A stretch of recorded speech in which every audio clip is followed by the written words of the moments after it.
A lot of us software engineers would probably progress faster if someone told us how to handle building a career in tech. Hi guys, welcome to the channel. My name is Susan. I'm a software engineer in Canada, and on this video I'll be showing you some of the lessons I've learned while in my 20s on taking strides in the tech industry. I've been a software engineer at big tech companies and startups for the past 8 years, and I'll be sharing with you 5 things I wish I had known earlier. The first one is to take pride in what you do and be heard. As a software engineer, most of us are just comfortable with getting the work done and letting that speak for you. But it's important that you're not just a wheel in the machine. Your thoughts about a technical solution or the reason behind it is pretty important.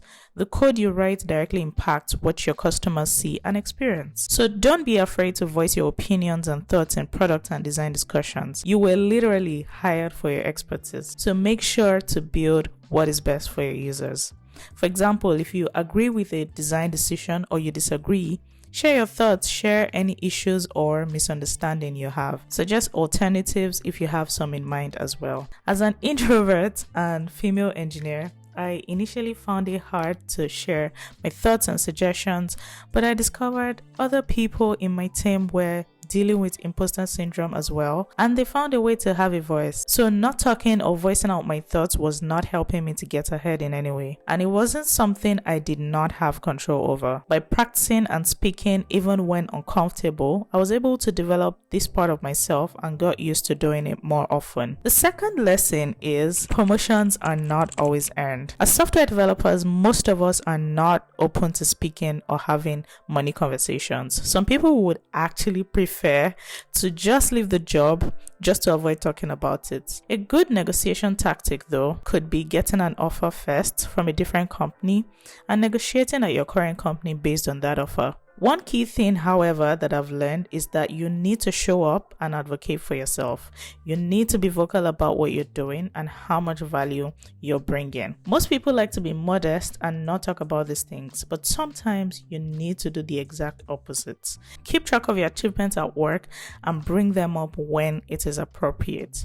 Do not wait for others to recognize your efforts. Even though in an ideal situation, you might get accolades for your work, but we're not in an ideal world.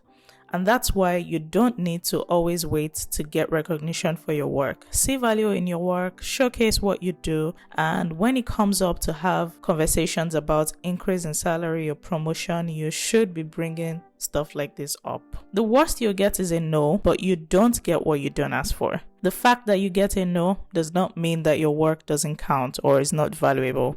It could just mean that your current company might not be able to compensate that work at that time, and you might just need a different job or a different project where your work would be better appreciated. The third thing is, do not take everything personally. Very early on in my career, I started working on a team with a language I wasn't familiar with, and I'll see a lot of not very constructive criticism on my pull requests.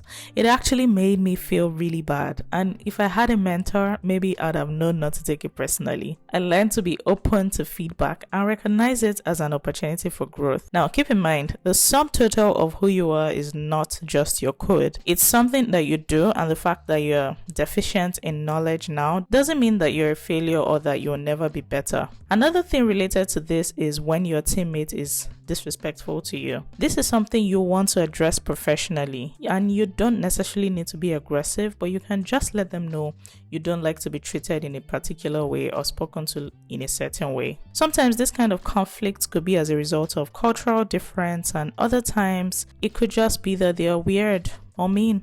In any case, I'd advise addressing it or finding a different place with a better work culture if things do not change, because this could be hurting you mentally and keeping you unproductive. Keep in mind though that there is no such thing as a perfect workplace. If you're enjoying this content so far, hit the like and subscribe button as it helps other people discover the channel. The fourth thing I wish I had done more of as a new software engineer is do not be afraid to speak up if you're not sure how something works.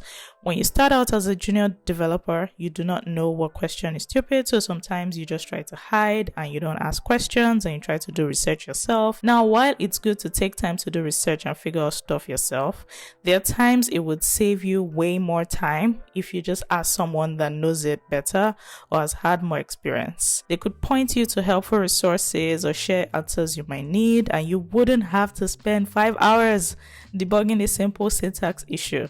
Trust me, I know what that is like. Essentially, no question is stupid whether you're junior or senior. No one really knows it all. The fifth, but not the least for me, would be keep a record of your achievements. Most times we forget our wins. We don't remember great stuff we've done in the past until we see a picture or a reminder of them. Keeping a record of these things you've done well at, be it a comment about your support from a coworker or a project you led or a crazy bug you helped fix, are excellent reminders of what you're capable of, so it's a good idea to keep them handy. It's important also for times when you need to do performance reviews and you might need to specifically state how you've added value to projects or your team. And these are some of the things I wish I started doing earlier as a software engineer working in tech in my 20s. I hope this helps you if you're in your 20s and you're working in tech. I recommend watching this video on the screen to see red flags during your tech interview. And if you like this video and would like to see more content like this, consider subscribing to the channel. Thank you for watching, and I'll see you in the next one. Bye.